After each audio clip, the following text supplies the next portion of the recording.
Gandy Tigers, Mrs. Hales here with a special art project. I'm so excited that you're here today. I wish I could see you in person.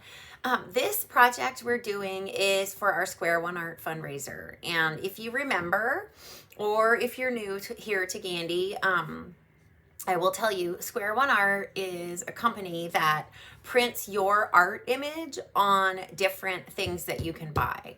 And the things that you can buy are things like coffee mugs or t-shirts or greeting cards or mouse pads, tote bags, pillowcases, little flags you can hang in your yard. There's so many different things that you can get your art image printed on.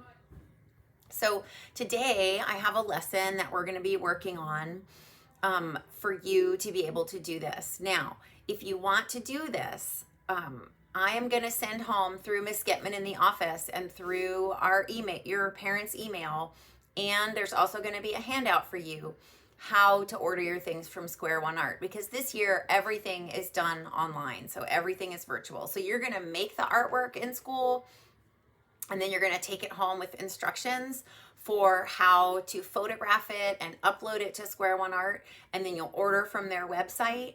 And then the things that you order will come straight to your house. A small percentage of everything that is ordered, a small percentage of that money comes back to Gandy, and we use that money to buy things like watercolor paper and more clay and pretty glazes for our clay and origami paper. So cool materials that allow us to do some fun projects that we wouldn't get to do if we didn't have that money. And it works out for another reason. You get a beautiful like art image that you made on something that you may have forever, like a coffee mug or I don't know, a tote bag, something that you would keep for a long time. So I love doing this project and it's super fun. And this year I developed what I think is a really beautiful project. Usually we do it in the fall. And so this year we're doing it now. And so I made a spring, kind of an abstract flower project. And if you order through Square One Art, you will get your work in time for Father's Day. So you'll get it by the second week in June. So that's super exciting. So we could keep it secret if you wanted to give something for your dad or your grandpa or a guy in your life that you really like. Maybe you could have your mom or somebody help you order it online. All right, let me show you how to get started, boys and girls. If you are curious about how to do this or what you can buy through Square One Art, you can go to their website, squareoneart.com, and it'll show you how to do everything. And you can see what different things they have that you can buy. Okay, let's get started. The first thing you're going to do is paint a background that's going to go behind your flowers. Now you can paint it realistic, so you could paint a tall blue sky and then some green grass. And remember, do not leave a white space in between those two things. Your blue sky will go all the way down and meet your green grass. And it's okay if those two colors bleed together a little bit, because this is off in the distance and you're going to cover most of it with flowers and stems anyhow. So this would be a more realistic background for your flowers. A more abstract background would be for you to just put random colors in places. I'll show you two different techniques for how you could do that. So on the top of the paper, I'm doing a wet on wet technique. I got all the colors wet on my palette that I wanted to use. And now just in random places on this top section where I wet my paper with clear paper, I'm just gonna put some different cool colors. So we're gonna use cool colors for the background and we're gonna use warm colors for the flowers, but we won't get to that yet. So now we're just doing the background. So on this bottom part, I'm gonna show you if it's not wet on wet. So I didn't wet my paper first. I'm just putting random colors next to each other, but my paper wasn't wet first. So I dip my paintbrush in whatever color I want, and then I paint. And then when I dip into another color that I put next to that color, that's when the colors bleed together. So it's a little bit less runny and bleedy, I think, although your colors do still bleed together. I also think the second technique where your paper was dry allows for a little bit more vibrant, or we'll call it juicy, rich color.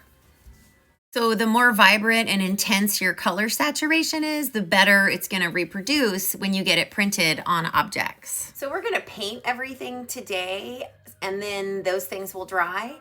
And then next time you have class, you'll come back and you will draw into what you painted, and you will cut out and glue your flowers down onto your background. So let me show you how I painted my flowers.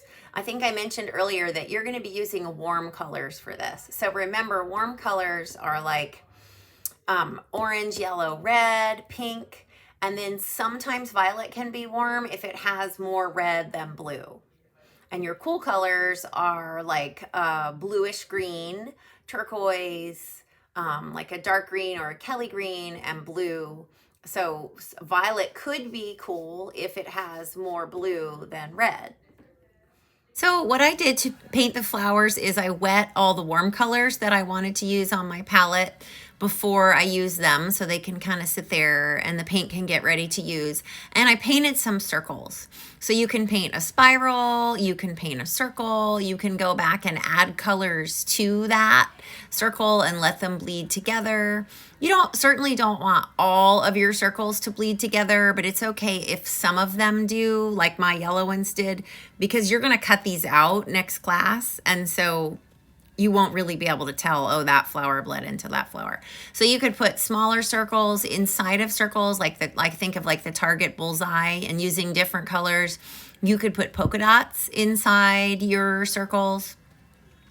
You could put a red circle inside a yellow circle and leave a little white area around that. So it looks like that flower has a red center. So you can think about flowers while you make these if you want, or you don't have to. You can think about just making cool giant polka dots where the colors bleed together, or you put interesting colors next to each other, or you just paint your circles and see what happens. Don't stress out if your circles are not perfectly round. Mine are not. They're kind of organic and blobby, and that's, more like what a flower would look like in nature. You do want to fill this second piece of paper with different sizes of flowers because you don't know what you're going to have room for or want to use next class when they dry. Something you like today, you might not like tomorrow, and vice versa. Supplies you're going to need for this project are two square pieces of watercolor paper. They're about 9 by 9 inches is fine. And then you're going to need your watercolor palette, and you're going to need a paintbrush and a water cup. You may want to have some paper towels on hand or tissues in case you want to blot up some areas. That might be an interesting texture to add to your flowers. But keep in mind, the more paint you take away, the more pigment you take away. And so then you're not going to have as much of that color saturation that we already talked about. We want that color saturation because then it's going to your image is going to reproduce well. All right, so your goal today is to make two paintings, a background painting on one piece of square paper, and then some polka dotty type flower shapes on the second piece of paper. Don't forget to put your name on both pieces of paper, and you're gonna put them on the dry rack until next class. I will see you next time, boys and girls.